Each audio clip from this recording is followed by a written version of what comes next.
भारत के मंदिर दुनिया भर में मशहूर हैं। मंदिरों की साज सज्जा, उनसे जुड़ी पौराणिक कथाएं और मूर्तियों की बनावट भक्तों को आश्चर्यचकित करने का कोई मौका नहीं छोड़ती।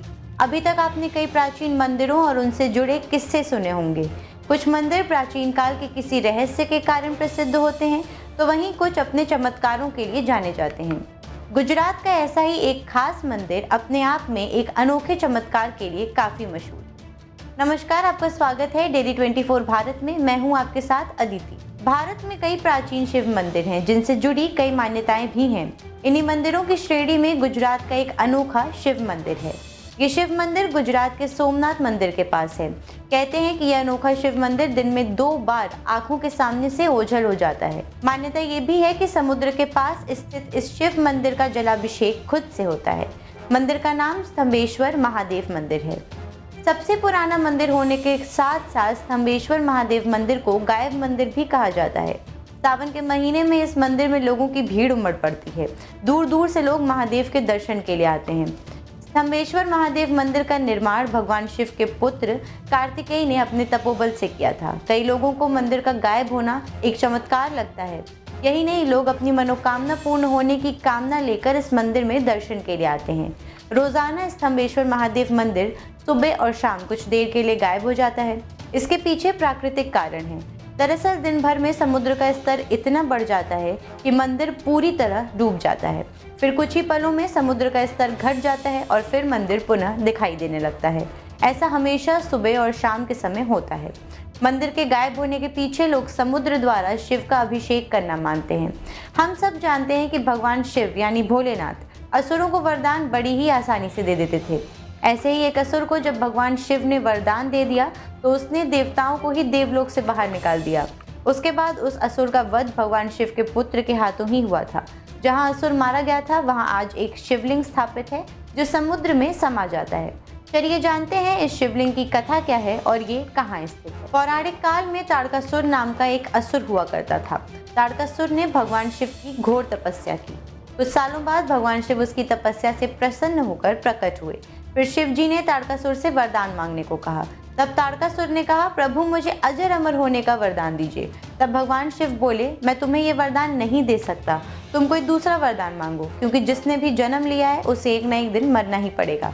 फिर ताड़कासुर ने प्रभु को कहा कि प्रभु मुझे वरदान दीजिए कि मेरी मृत्यु आपके पुत्र के हाथों ही हो और उसकी उम्र केवल 6 दिन की हो। भगवान शिव ने ताड़कासुर को वो वरदान दे दिया और वहां से अंतर्ध्यान हो गए।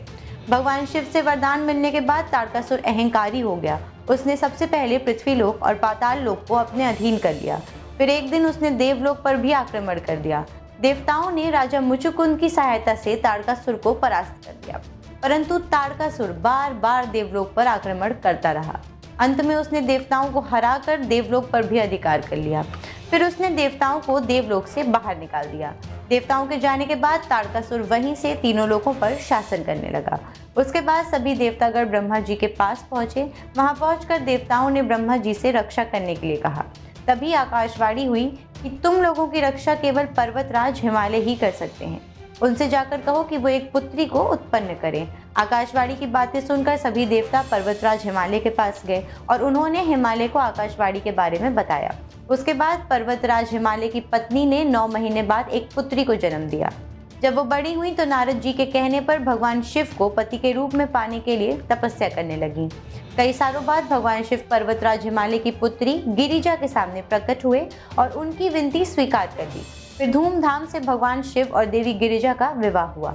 देवी गिरिजा ही माता पार्वती के नाम से जानी जाती हैं।